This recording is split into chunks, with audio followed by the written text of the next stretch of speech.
What's up, y'all? You already know that we're out here in FanExpo, Boston. I'm out here cosplaying as Miles Morales, or in Org 42, Miles G. Morales. Yo, man. We out here. I'm here with the Spider-Verse gang. We about to be going to, showing our stuff in the red carpet. I can barely see shit through here. I can only see like the phone and Ann recording me. Shout out to Ann, you already know. Yo, but yeah, this is basically the intro to it's gonna be all the FanExpo videos you're gonna see on the Your Gang channel exclusively, you already know. So stay tuned for all those. And yeah, hope you enjoy what we have to offer. Yeah.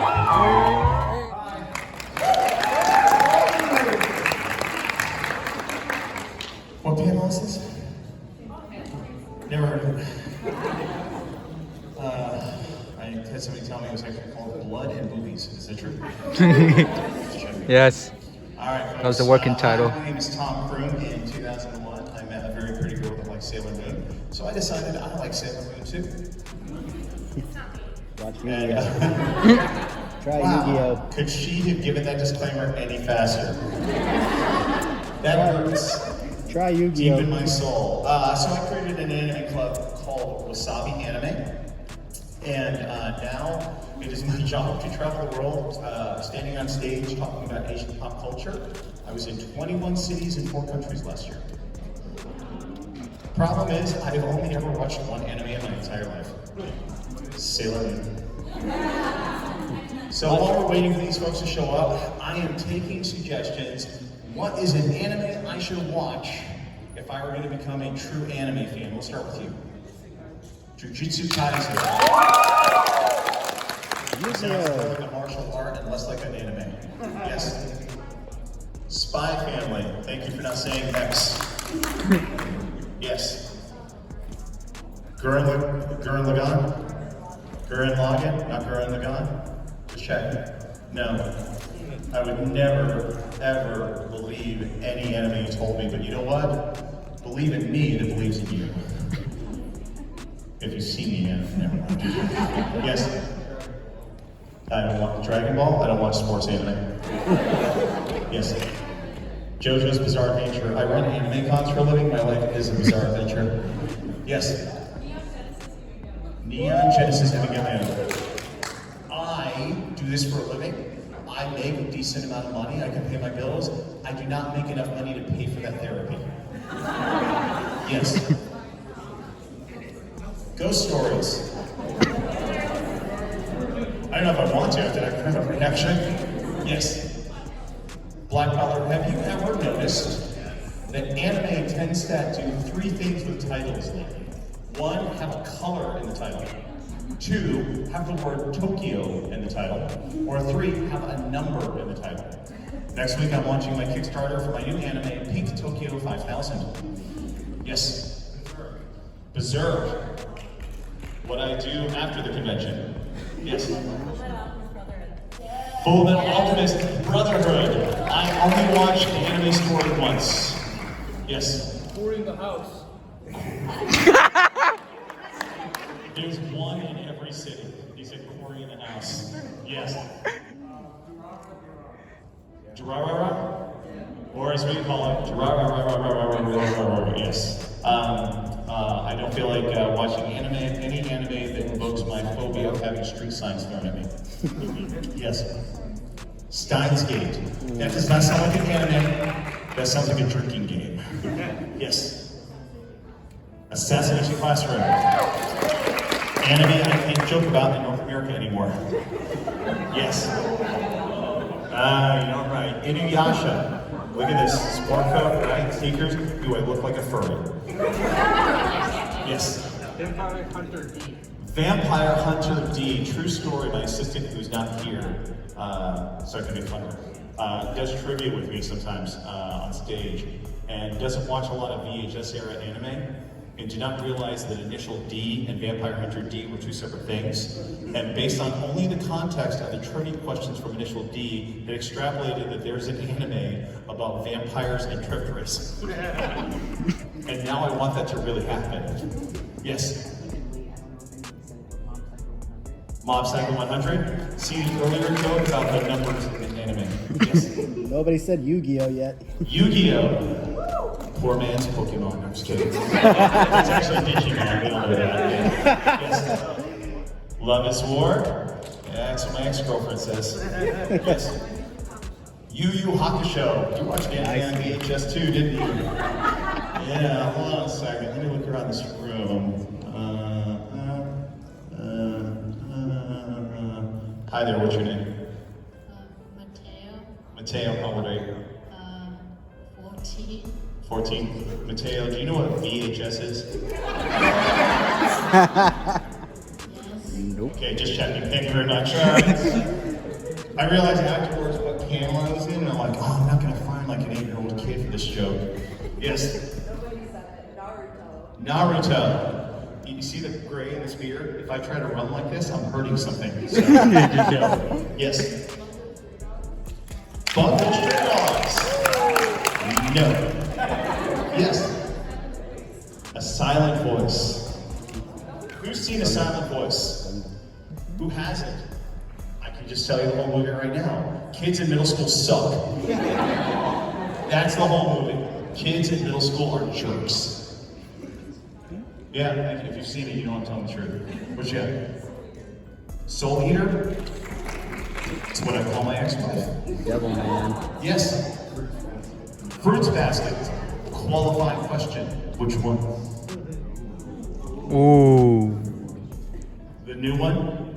Okay, I'll accept that. A lot of people like the remix. Okay. Things you never hear said at an anime convention. Ready? You with the pink hair. Say again? Kakaguri? What? They're having a whole conversation here. I feel like I'm left out of it. I'm just gonna nod and walk away. Other things you never hear at an anime convention. You with the Devil Horns. My Dress Up Darling. I haven't even seen the Barbie movie yet. I'm not going that far. Yes. Promised Neverland. I don't watch anime, but I did watch anime. I know not to watch the second season. Yes. Demon Slayer. Demon Slayer. I watched it the first time when they called it Buffy. Yes. The first season of Bleach. 1, I prefer detergent, and 2, I'd say the first 2 seasons of Bleach. The second season is basically Star Wars. If you think about it. The princess is kidnapped and being held in Death Star, and look at the group that goes after her, and you have My Hero Han, Academia? Chewie, and Luke. So. I mean, you already said it has to be someone else. Technically, Obi-Wan. Yeah, I don't watch anime. Yes. Miss Kobayashi is dragging me. There are too many syllables in that title, and maybe. Yes. Which one? Food Wars. Food Wars. I'm old. We watched that on VHS. It was called Animal House. Yes. Made in Abyss. See, I remember a Jim Cameron movie called The Abyss, and I helped run a maid cafe, so when I hear that title, I think of something entirely different. All right, what else has got? What you got? Chainsaw Man.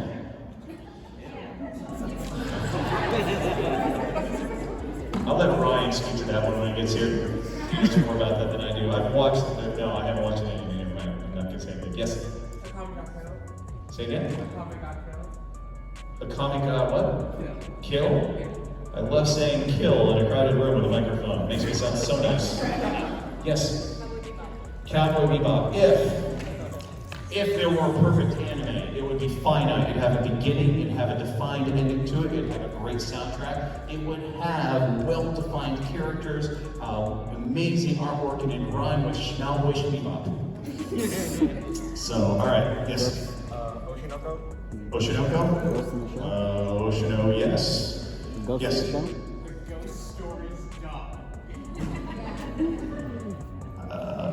They're not here yet, so I can just say this. If I watched anime, I wouldn't watch dubs unless it rhymed with Shoutout Bebop. Yes.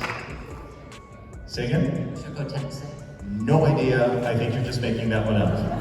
Yes. Please say the full title so I can repeat it correctly. Thank you. Panty and stocking with garter belts. Right now there's a mom in the audience going, I'm sorry? I don't feel like sitting through second-rate curve. Really? No Invaders and fans got that joke. Okay. Yes. Blue Lock. I prefer to watch Ted Lasso. Ted Lasso. Ready? We have people? Ladies and gentlemen, please make some noise for the cast. What voice actors? Chainsaw Man, the Blood, the movies,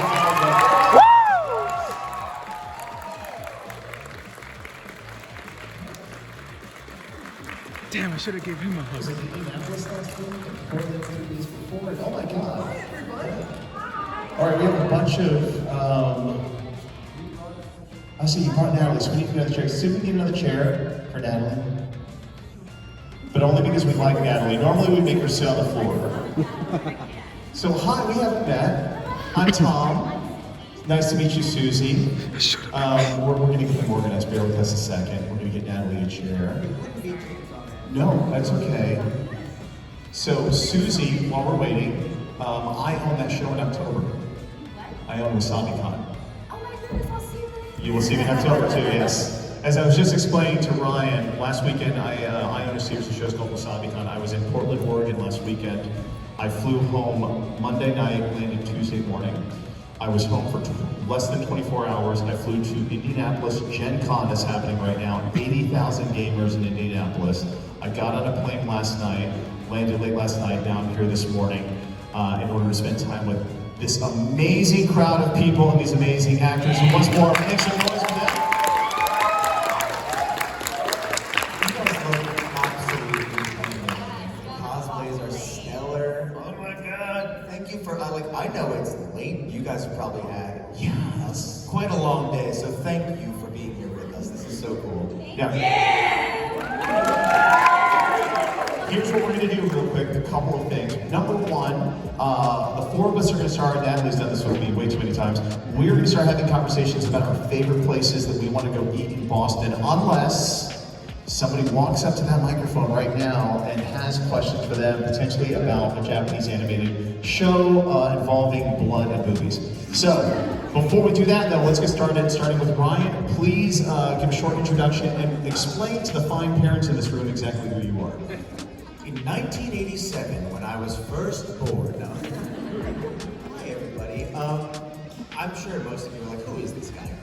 My name's Ryan. I am very, very, very lucky to be a voice actor and particularly to get to play this character, Denji, aka Chainsaw Man, aka the guy with the thing that spins on his head that you're like, what is that walking around the convention?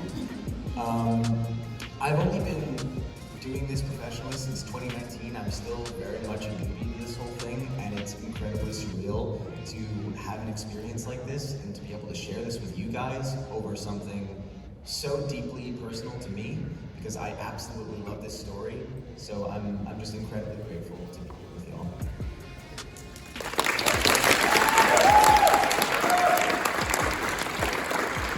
Hello, everybody. My name is Susie, and I have the privilege of voicing Makima. And I see maybe like at least 5 of you, possibly 5 of us. So that's awesome. 5, 6, yeah. Kind of like everywhere. She's listening. But yeah, I'm pretty much similar to Ryan in terms of how long I've been doing this professionally. And I'm so super grateful to be here, and yeah, it's so nice to see you all.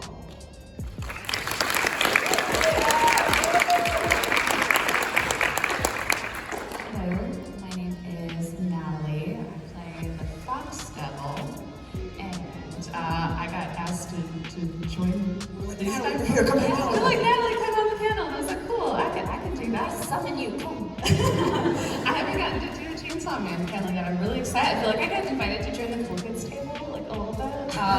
Like, no joke, someone tagged, I think it was you and Sarah on Instagram one time, and then me and Megan, because Megan and I work on Spy Family, and they were like, for Ryan and Sarah, they were like, they're so cool, look how cute they are, like they're so like, what an amazing experience. And then they tagged Megan and me and they were like, LOL, they're so funny. It's just like, oh, I mean, they're not wrong. So I feel very privileged to get to be here with you guys. That's cool, maybe. But I've been doing voiceover professionally since 2010. But I did a lot of video games, and I'm a little newer to the anime thing too. I think we all started doing anime about the same time, so like, that's really cool. Yeah. Thank you for having me. All right, no questions so far, so I will ask the first question because it's a question I need an answer to for work because I can't keep using my same skill joke. If you had to, we'll start with Ryan, if you had to describe Chainsaw Man in no more than 2 sentences to somebody who knows nothing about it, how would you describe the series? So I keep saying blood and Boy boys. with less than nothing Okay. is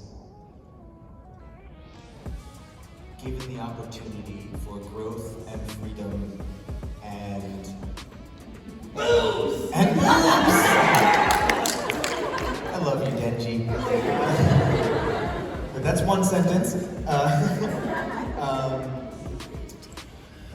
And along But I'll take the second sentence. Oh, perfect. Okay. He meets his family and things happen. End of the end. You can continue the next one. What things? A deconstruction of the battle anime genre that shows you how messed up your favorite characters would be if this was really happening to them. And they were real people. I would like the tried and true, a triumph of the human spirit. No?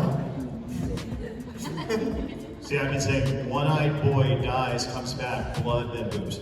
Well, I mean, to be fair, I think like the actual selling point of it from like, you know, Viz and Fujimoto is like broke boy plus chainsaw dog equals chainsaw man. Pretty like sure that. that's the pitch. I like that. Broke boy plus chainsaw dog, because everybody likes a chainsaw dog these days. Every, there's a Boy. Hold up your pointy toes and There's a poaching dog all on your chair. It's funny because you're fulfilling prophecy. I'm friends with, you guys, you know Richard Horvath? Yeah. So we've known each other for like 20 years. And as Zen progressed in fandom, we would still go back, and the running joke is even today, you could still go to Hot Topic and you could still buy Zen merchandise, but it's always GER. And so we actually asked Jonah once, like, why is there so much GER stuff at Hot Topic? And it's because every good cartoon needs a plushie. Yeah, that's true. And that's what you guys have. Hold them up again. Yeah. I mean, How many of those are there? Yeah. Poaching is easily the great mascot of our time. Yes. Like, let's get real. It's just sad that he's only in the first episode. But he's, you know, he's technically still there. There's so. I mean, need like, a coach to spin off flashbacks are for Ryan. we can only get so far into this because I don't know how far everybody is, and like, I don't want to spoil things because I'm a big old nerd and I've read the book. So. 4 times. Anytime. How about prologue special before he becomes Chainsaw Man? Before Denji becomes, and it's like a holiday special. The saddest holiday special. It would be like him watching everybody else celebrate. It's like. You get the empty. You know what? AC. Actually, he would make a killing cutting trees during Christmas. Let's be honest. So you probably do okay around the holidays. Oh, you can do it in between. Is when he is. Oh no, you're right. Yeah, no, Oh man. Yeah, they were tree cutting. We're writing a whole Christmas special on the fly. You know what? Love it. Yeah. And he Coach puts toes the and red roll butter at the end, just his Christmas dinner.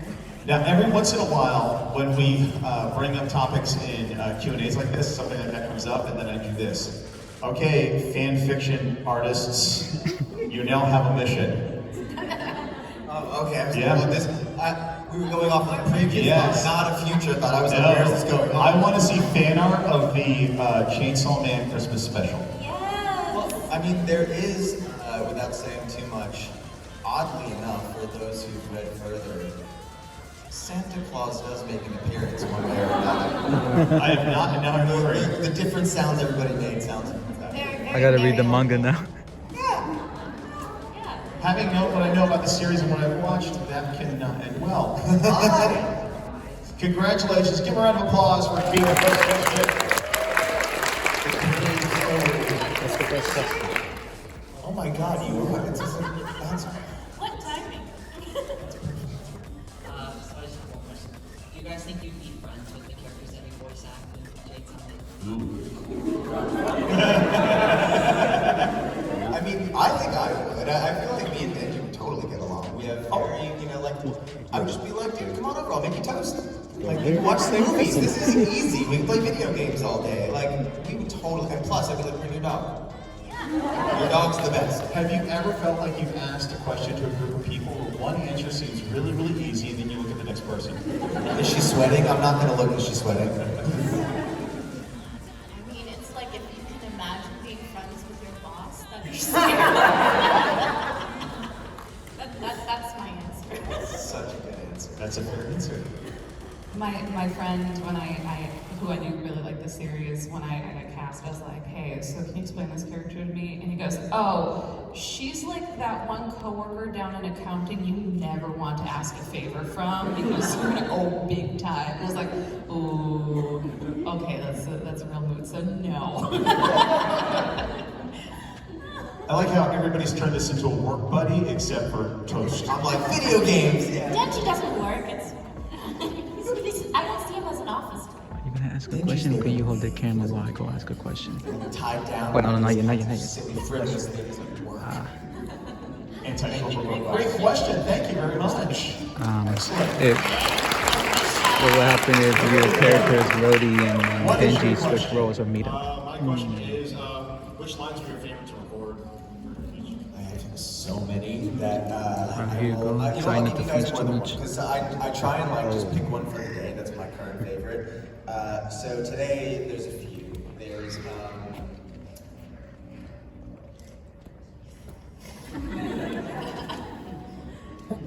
she's more like a bullshit devil. Should have said earmuffs. I don't know if there's anybody. That's 8:30, right? There's like nothing. Yeah. And then so tough. There's so many good ones. A testicle devil appeared and went apeshit on his nutsack.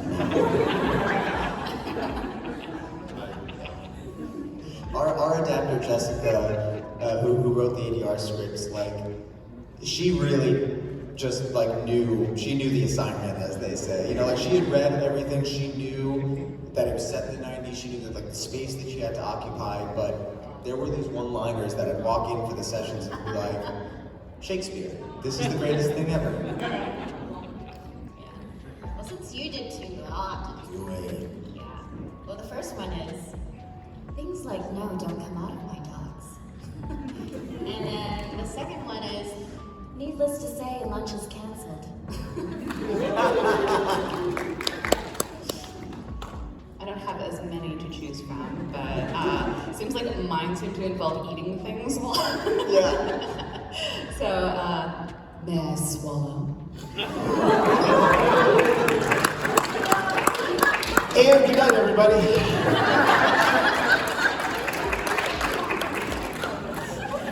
Welcome to FanExpo Boston.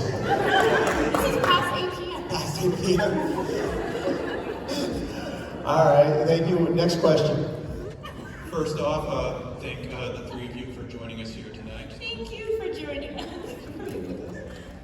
All right, this one's for Ryan and Susie. Since you both got started doing voice acting in 2019, then the next year the pandemic hits. What was it like? What was it like trying to own your new craft during the pandemic? And for Natalie, since you were doing voice acting for many years, what was it like doing what was the pandemic's sudden impact on this field you were doing for several years? Well, let me cut in real quick. Natalie left off something. Aside from voice acting, tell a little bit about your work on the other side of the fence. I also, I'm an audio engineer and an adaptive writer too, so. So I think that question also greatly applies to that hat you everywhere too. So let's start with Ryan and go over. But yeah, keep that in mind for your question because I love when you talk about that.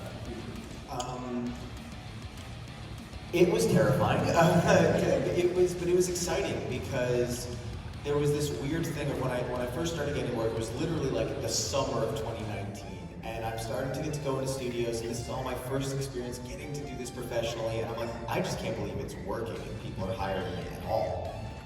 Then you cut to, it's what, a couple of months later, and the world completely shuts down. And at first I was just like, well, that's it. Like, I started and that's where it ends, and that was fun while it lasted. But then I realized that it wasn't just me, it was our entire industry. And if it was going to continue at all, everyone had to figure out a way to kind of make this work individually.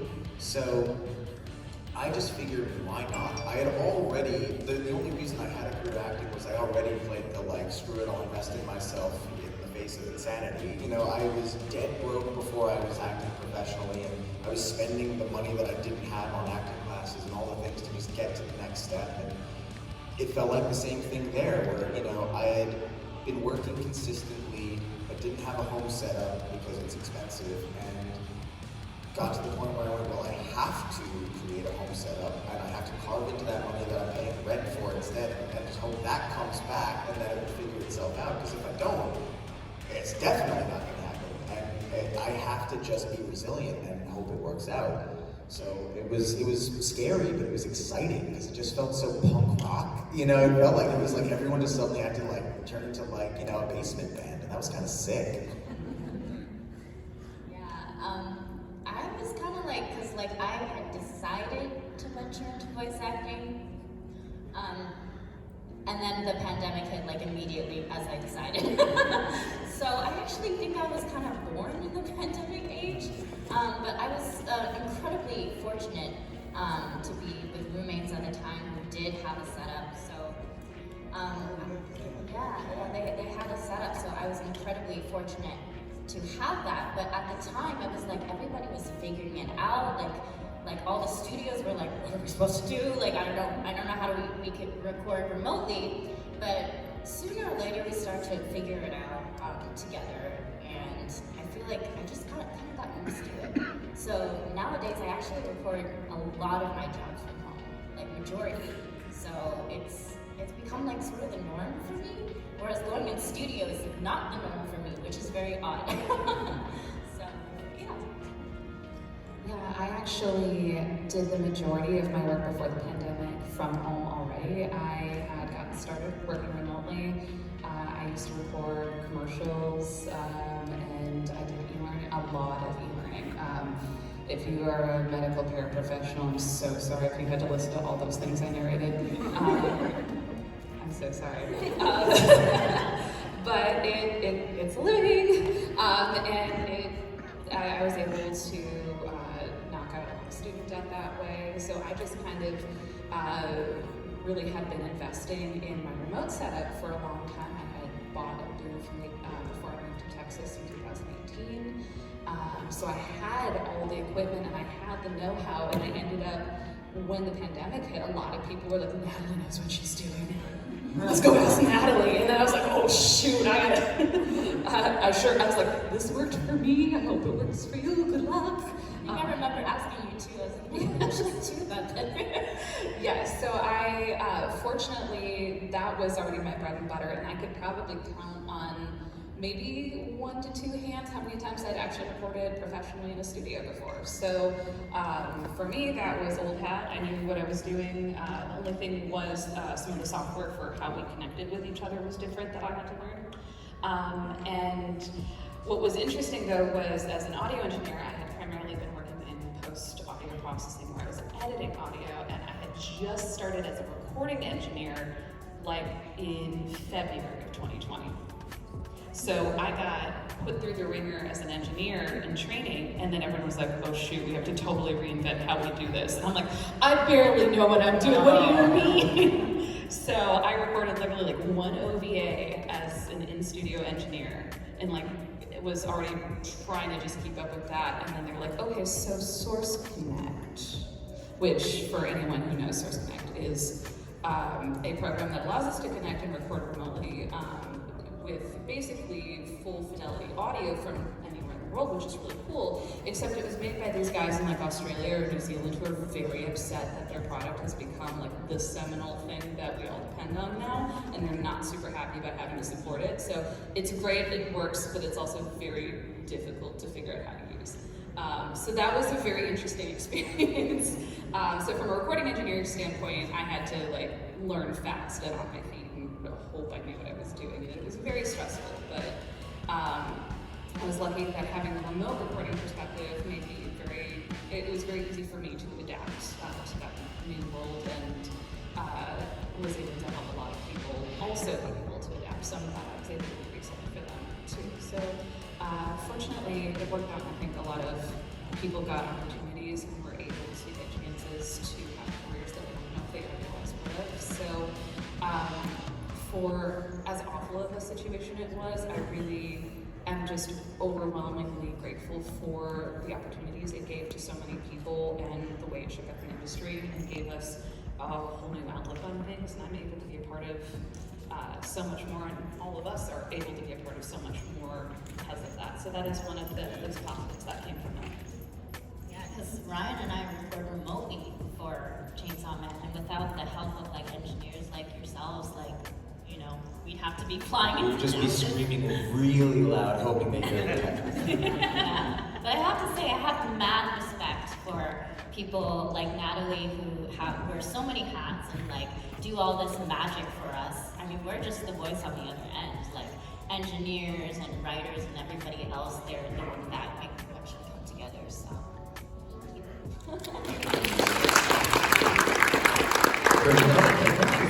Wait a minute. Hang on. So this question is for everyone. What advice would you give to someone who's interested in voice acting but isn't sure where to start?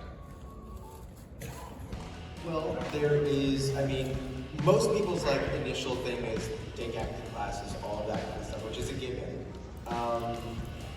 But I think one of the most important things that a lot of people don't talk about off the bat is being confident and comfortable within yourself to understand that the job is not just playing characters, it's being emotionally vulnerable, oftentimes with total strangers, over and over again.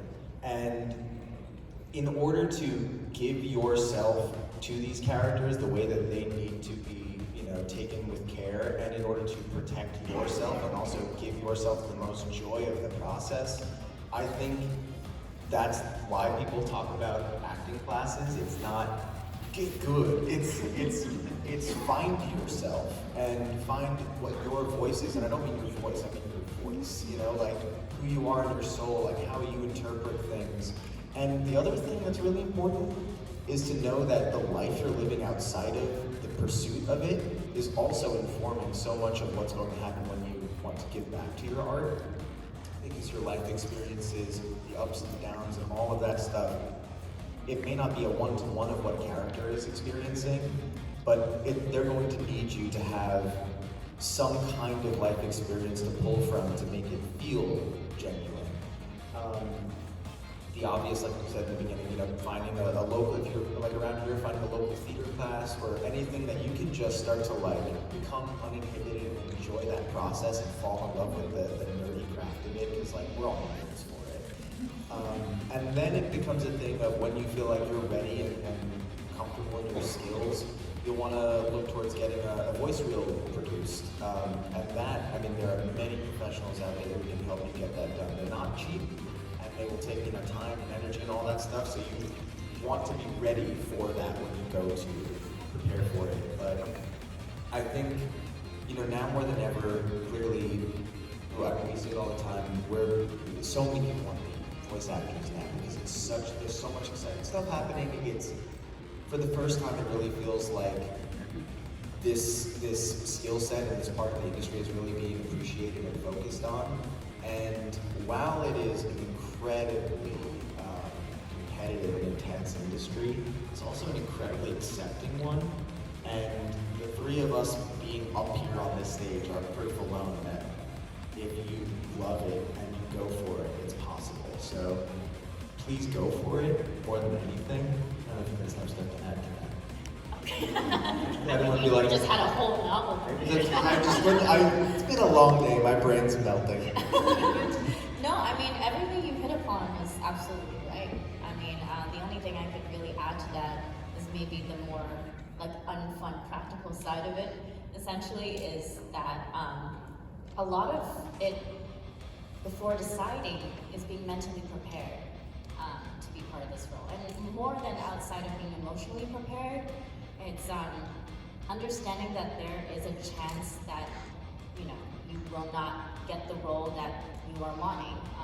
You might not even get in the door because like the standard booking rate, I think, is like less than 10%. So you'd have to be prepared to get rejected a lot. And it takes a lot of mental thickness. Like it takes a lot of toughness to be able to withstand that, and you have to sort of temper yourself and temper your expectations and making sure that doesn't like crush your spirit, because there have been times where even I feel that way. You know, like I think everybody has felt that way where no matter how much success you've had, there are times where it just feels like you're just sending things into a black hole. And you know, you never know if there's gonna be like peaks and valleys. So just be prepared for that as well. When I was studying to be a writer, I remember one thing that stuck out to me was someone saying that the first million words you write will probably be terrible. And once you can get over that, then you're starting to write something good. And the adage is not write in the first place, but that the more you write, the better you will become, the more adept you will become. So my biggest recommendation is if voice acting is something you are interested in doing, go do it and use whatever you have on hand. When I first got started, I literally said, I've got a microphone built into my laptop and I know how to use this free recording program. How hard could it be? And it was hard. Like, not to say it was easy, but you don't need to wait until you have the right equipment. You don't need to wait until you have the class. You don't need to wait until you have the audition. When I first got started, a big thing we were doing was audio drama, where someone would be like, I wrote a script and now I'm gonna have all my friends record it, and then I'm gonna add some sound effects and some free music to it that we all got from the same website that you always hear on TikTok and YouTube to this day. And we just made stuff. It wasn't good, but we made stuff. I know a lot of people also got started like narrating creepypastas on YouTube, or they got started. Audible has a website where you can go right now and someone can say, hey, I have no money, but if someone would like to narrate my novel, we can split whatever money it makes, which is ECX, which is a great website. There's, will the novels probably be good? Probably not, but it's in practice. It is your first million words as a voice actor. There's also a website called the Voice Acting Club that my friend Kara Buckling runs. I joined it in 2009. It's still going strong. People post auditions there every single day. Some of them are like, hey, I'm doing a cosplay skit and I need someone to pretend to be Denji and Makima. Like, you know, and you can go, well, I can go see if I can do an impression of those characters, and you can learn something from that experience. So I'd say no experiences are bad. Don't be afraid of just trying everything. Like, I did not join this or start this thinking I'd be doing e-learning for medical paraprofessionals, but here we are. So just don't be scared of trying anything. If you don't like it, you don't have to keep doing it, but always try stuff and just go out there and do as much as you can. Thank you.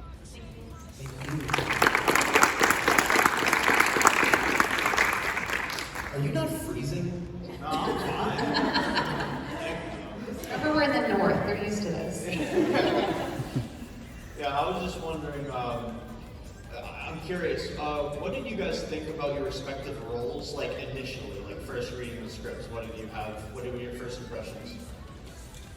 I mean, I felt so protective over it, you know, because I read the manga a ways back, so my initial impression was just like I really deeply felt that, which I think is kind of how everybody initially feels about Denji. It's like, he's our boy, you know? Like, there is so much about him, and I got to talk with some of you about this today, how even when you first meet him at his lowest, saddest, most scooped out and hollow point, he's still optimistic.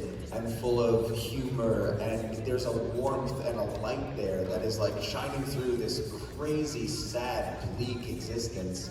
And I think everybody initially just roots for him and just cares about him and just wants him to have a better day. And I think in a lot of ways, you know, he's such a, like, he really is like a dog. There's that unconditional love that he just has.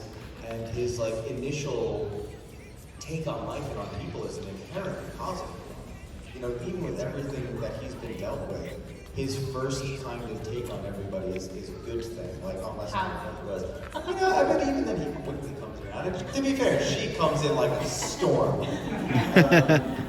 But yeah, I mean, you know, when I first, just those first few pages alone, you're like, I will protect this boy with my life. Yeah. She got scary. I mean, like, before even touching the manga, I had seen so much fan art. So much fan art on Twitter and everywhere, and I was just, I don't know, I was very mesmerized, simply by her design.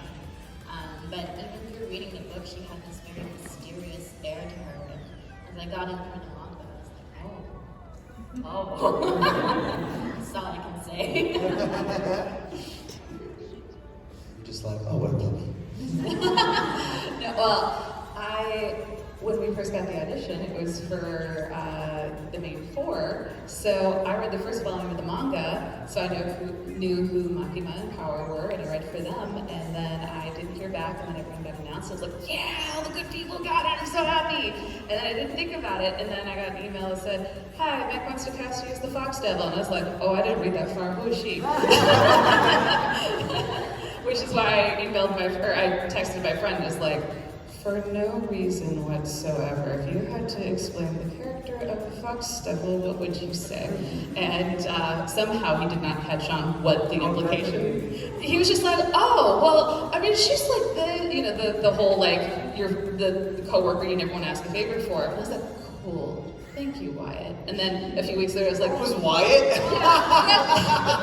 And then a few weeks later, I was like, and he had no idea. No, he didn't even ask. He's a very affable guy, so like, oh yeah, sure. Like, this is very. Yeah, he did not pick up at all. And then a few weeks later, I was like, thank you, Wyatt. This is why I asked. And then he's like, what? And you didn't tell me. Thank you for your question. Thank you. Thank you. All right, ladies and gentlemen, I have some good news and I have some bad news. So the good news is once we wrap up this panel, these fine folks will be back tomorrow in the exhibitors hall to meet everybody, sign autographs, answer further questions. The bad news is we're down to our last 5 minutes, so we're probably not going to get to all your questions right now. We'll get through as many as we can, all right? Thank you guys for being here with us. This is amazing. First, thank you especially. We freaking love you guys. Thank you. Denji? Hey, Denji, what's up? Not too much. How you doing? Good. Okay, so my question is, if your respective characters ended up at Comic-Con right now, how do you think they would react? Oh my god, Denji would be losing his mind.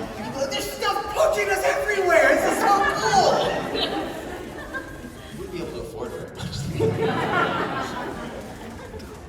Like, I would want to Makima somewhere.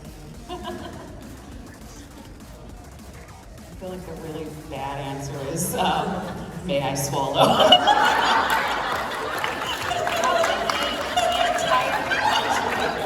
That's what we call a callback. And you guys, we all probably would not be here. Thank you so much. Thank you. There just needs to be a t-shirt. Oh no, they might take it the wrong way. You just now got there?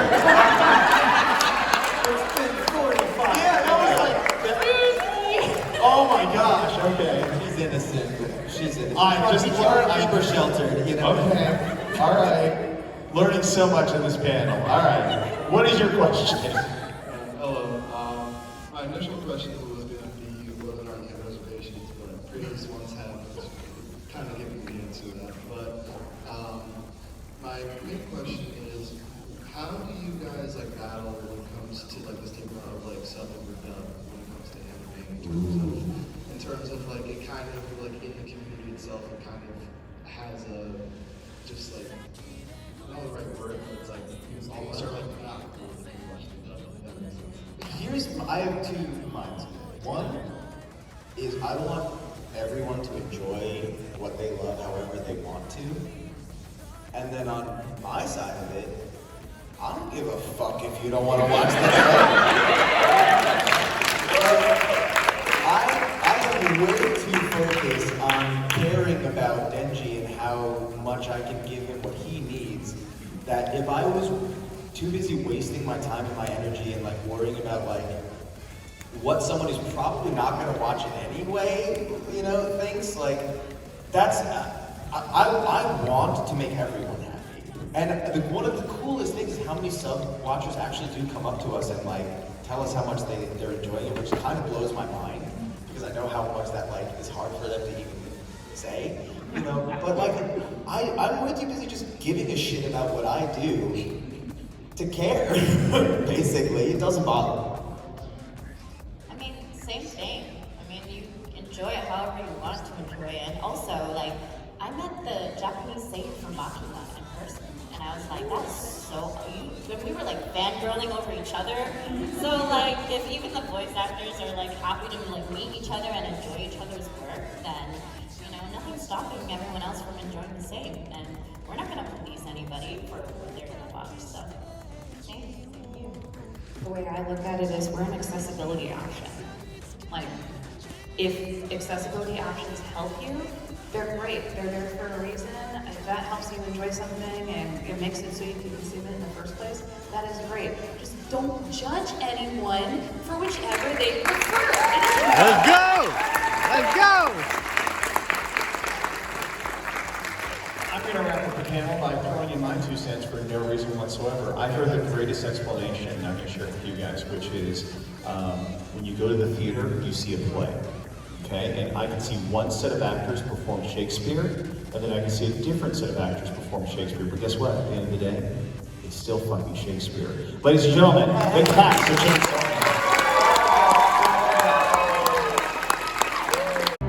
Mission failed. We'll get them next time.